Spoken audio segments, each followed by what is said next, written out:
सास गर्भवती दिख जाए।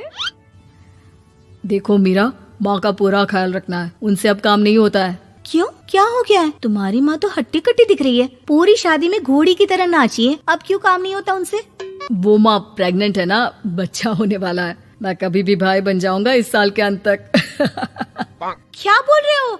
वो सर पर हाथ रखकर बैठ जाती है। यार पहले क्यों नहीं बताया? कैसा मजाक है ये?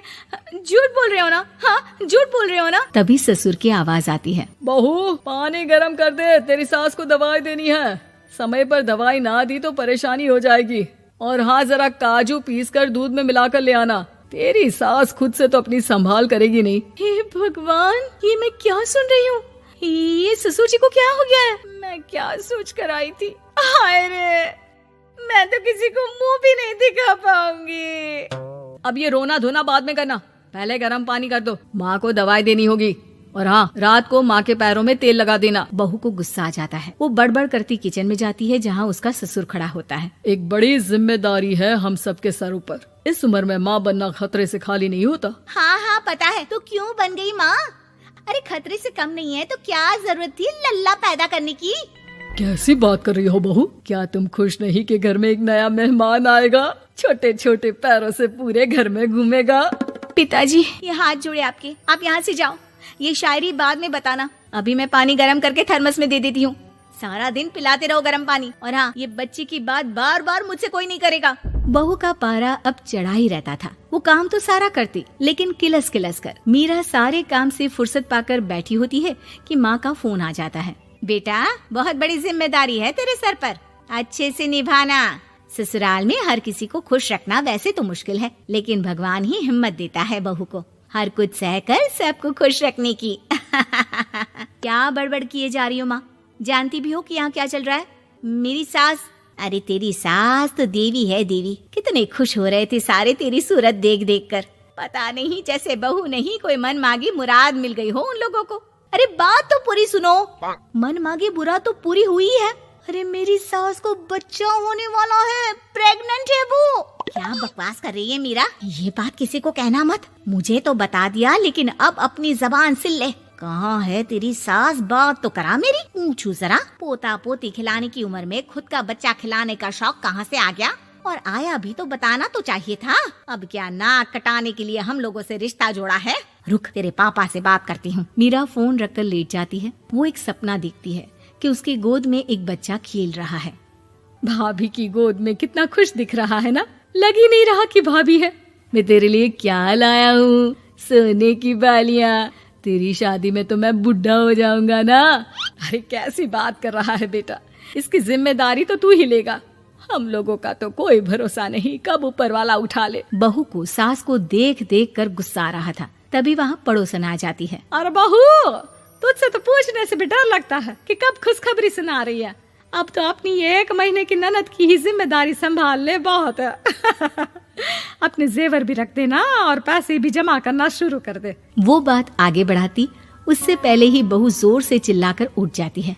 नहीं नहीं नहीं नहीं, मैं अपने जेवर किसी को नहीं दूंगी। अरे कौन ले रहा है तुम्हारे जेवर? तुम औरतें भी ना सपने में भी जेवर ही संभालती रहती हो। मैंने जो सपना देखा है ना, सुनोगे तो होश उड़ जाएंगे। अच्छा, तुम अपना सपना बाद में बताना, पहले मेरा सुनो। कल मैंने इतना अच्छा सपना देखा कि अगर वो पूरा हो जाता है ना तो मैं तुम्हारे लिए रानी हार बनवा दूंगा। बहू अब सारे गम भूलकर पति का सपना सुनने में लग जाती है। अरे क्या सपना था बताइए ना, बोलिए भी तो, क्या सपना है? मैं पूरा कर दूंगी अगर बात रानी हार की है तो। बोलिए बोलिए। मैंने रात को सपना देखा कि माँ को बेटी हुई है और मुझे बहन। सच्ची, इस घर में बेटी हो जाए तो मैं तो झूम ही उठूं। मीरा का मुंह बन जाता है। वो चुप हो जाती है और सपने की बात याद करती है कि बेटी हुई तो उसे ही अपने गहने उसे देने होंगे। फिर तो रानी हार की जरूरत पड़ेगी ही। भाई लड़की बड़ी होगी, उसकी शादी होगी तो जेवर तो चढ़ाने ही होंगे ना, कहाँ से आएंगे वो? कितने समझदार हो तुम मीरा। मैंने भी यही सोचकर तुम्हारे लिए रानी हार लेने का सोचा था। अरे फूटी किस्मत मेरी जो ऐसा परिवार मिला। मेरे पापा की तो मैं अभी क्लास लगाती हूँ, जो सब जानते हुए भी ऐसे परिवार में मेरी शादी कर दी। बहू पिता को फोन लगाने ही वाली होती है कि ससुर की फिर से आवाज आती है। बहू, गरम पानी ले आ जल्दी, थर्मस में खत्म हो गया है। बाद में खबर लेती हूँ मैं पापा की, पहले सास को गरम पानी दिया हूँ। बहू अभी किचन में काम कर ही रही थी कि मीरा के मम्मी पापा आ जाते हैं। वो हाथ में ढेर सारे फल लेकर आते हैं। मीरा के पिता मीरा के ससुर से कहते हैं, लीजिए भाई साहब, ये फल रखिए, बहन जी को खिला दीजिएगा। वैसे कैसी है उनकी तबीयत? बस पता तो है आपको, ऐसे वक्त में जो होता है बस वही सब। मुझे तो सुनकर बहुत गुस्सा आया था, लेकिन चलिए, भाग्य में जो है लिखा उसे कौन टाल सकता है। डॉक्टर को दिखाए? हाँ हाँ, बस डॉक्टर आने ही वाला है। अच्छा हुआ आप लोग भी आ गए। उतने में एक सुंदर सी लेडी डॉक्टर आती है। पेशेंट कौन है आप? अरे नहीं जी, मैं तो बहू हूँ इस घर की। मैं तो अभी सोच भी नहीं सकती पोता या पोती के बारे में। अभी तो मेरी सास ही।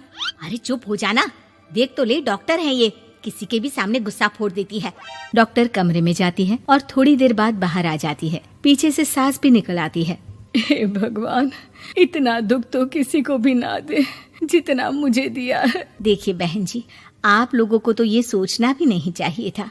वही तो मैं भी कह रही थी कि आप लोगों के लिए तो सोचना भी गुनाह है, लेकिन अब पछताए होत क्या जब चिड़िया चुग गई खेत। डॉक्टर वहाँ से चली जाती है। मैं माँ नहीं बन सकती, मैं प्रेग्नेंट भी नहीं हूँ। ये कैसे? तुम तो बोल रही थी कि अरे वो गैस का दर्द था और पेट भी गैस से फूल रहा था। डॉक्टर ने चूर्ण दे दिया है, गर्म पानी से फांकना है। मैं अभी लाती हूँ गर्म पानी। अरे मैं तो गीजर ही लगा देती हूँ।